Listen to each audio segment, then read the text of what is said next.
Assalamu alaikum viewers and welcome back to my channel Study Law with Bushra.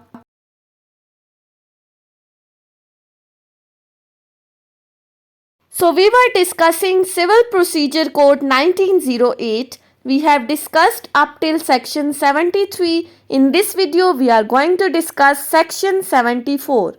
But before starting the discussion, I request you all to please subscribe to my channel and don't forget to press the bell icon for latest updates.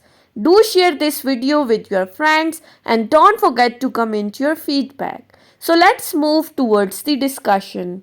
Section 74 of CPC deals with the topic of resistance to execution.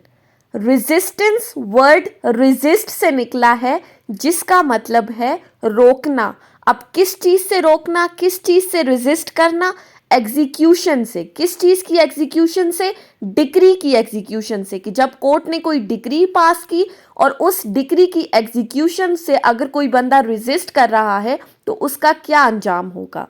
So section 74 subsection 1, where the court is satisfied that the holder of the decree for the possession of the property or purchaser of the property sold in the execution of the decree has been resisted or obstructed in obtaining the possession of property by the judgment debtor or any other person on his behalf, and that resistance or obstruction was without any just cause, the court may, at the instance of decree holder or the purchaser, order the judgment debtor or such other person to undergo simple imprisonment for a term which may extend to 30 days and may further direct that the decree holder or purchaser be put into the possession of property. Subsection 1 कहता है कि अगर court किसी एक person के favour में decree pass करती है जिसको हम डिक्री होल्डर कहते हैं, और वो डिक्री किस से रिलेटेड पास हुई? किसी प्रॉपर्टी से रिलेटेड।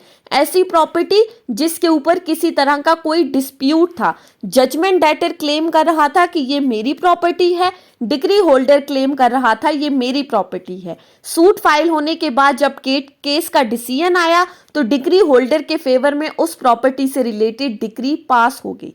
अब होना क्या है एग्जीक्यूशन में कि इस प्रॉपर्टी को डिक्री होल्डर को मिलना है, लेकिन डिक्री होल्डर को इस प्रॉपर्टी की पोजेशन लेने में जजमेंट डेटर की जानिब से ऑब्स्ट्रक्शन रेजिस्टेंस का सामना करना पड़ रहा है, या फिर अगर तो एग्जीक्यूशन ऑफ द डिक्री में किसी प्रॉपर्टी को सेल आउट किया जा रहा है और जो परचेजर है उस प्रॉपर्टी का, जिसने ये प्रॉपर्टी खरीदी है, उसको पोजेशन हासिल करने में ऑब्स्ट्रक्ट किया जा रहा है, उसको रेजिस्ट किया जा रहा है। और ये रेजिस्टेंस या ये ऑब्स्ट्रक्शन कौन कर रहा है? जजमेंट डेटर या उसके बिहाफ पे कोई भी पर्सन। तो ऐसी सूरत में क्या होगा? ऐसी सूरत में ये डिक्री होल्डर या purchaser of the property court में एक एप्लीकेशन फाइल करेंगे और कोर्ट से डिमांड करेंगे कि उन्हें इस प्रॉपर्टी की पोजेशन दिलवाई जाए। तो कोर्ट फिर इस एप्लीकेशन के ऊपर इंक्वायरी कंडक्ट कराएगी। इंक्वायरी कंडक्ट करने के साथ जब कोर्ट को ये पता चलेगा कि ये रेजिस्टेंस या ये obstruction without any reasonable cause है, without any just cause, without any excuse है, बिला वजह ये जजमेंट डेटर या कोई भी पर्सन उसके बिहाफ पे ऑब्स्ट्रक्शन क्रिएट कर रहे हैं, रेजिस्टेंस कर रहे हैं, तो फिर कोर्ट ऑर्डर दे सकती है कि इस जजमेंट डेटर को या कोई भी बंदा जो उसके बिहाफ पे ऑब्स्ट्रक्शन कर रहा है या रेजिस्ट कर रहा है पोजेशन ऑफ द प्रॉपर्टी से, तो इनको सिंपल इम्प्रिजनमेंट में 30 डेज के लिए प्रिजन में डाला जाए, यानी कि इनको कैद में डाला जाए, जेल में डाला जाएगा 30 दिन के टाइम पीरियड के लिए।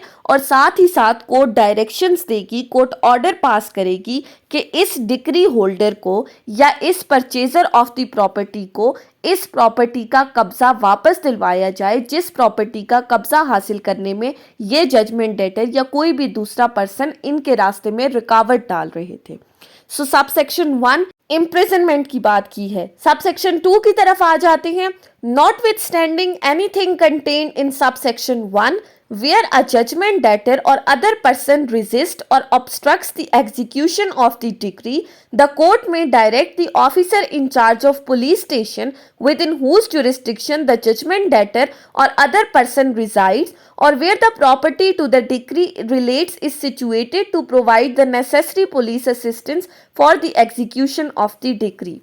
सबसेक्शन 2 कहता है कि सबसेक्शन 1 में जो हमने बात की उससे हटकर अगर तो डिक्री होल्डर या परचेजर के पोजेशन हासिल करने के रास्ते में जजमेंट डेटर या कोई भी और पर्सन रुकावट डाल रहा है, उनको रेजिस्ट कर रहा है ताकि डिक्री की एग्जीक्यूशन ना हो सके, तो ऐसी सूरत में court officer in charge of police station को डायरेक्शंस दे सकती है। किस पुलिस स्टेशन के ऑफिसर इंचार्ज को? जिसकी लिमिटेशन के अंदर, जिसकी जुरिस्डिक्शन के अंदर वो जजमेंट डेटर या वो पर्सन रिजाइड कर रहे हैं जो इस डिक्री होल्डर के रास्ते में रेजिस्टेंस कर रहे हैं।